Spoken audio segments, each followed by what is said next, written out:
Odamlar nima deydi deya o'ylamasdan, aksincha ularni siz haqingizda qayg'uradigan qilganingizda nima bo'lardi?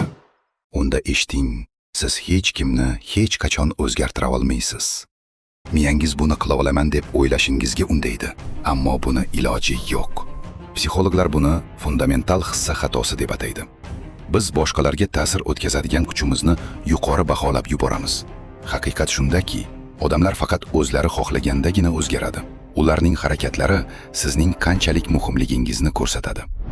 Kimdir sizni umuman menzimasa, uni boricha qabul qiling. Uning e'tibori uchun yalinmang va uni o'zgartirishga harakat ham qilmang. Undan ko'ra o'z yo'lingizdan keting. Sizni qadrlaydiganlar oldida bo'ling.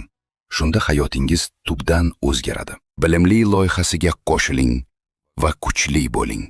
5 kun ichida atigi 297 ming so'm evaziga dublyaj aktyorlarnikidek ta'sirli va chiroyli ovozga ega bo'lishni istasangiz, izohlarda ovoz so'zini yozib qoldiring. Men sizga 5 kunlik mini kursga ro'yxatdan o'tish uchun havola yuboraman.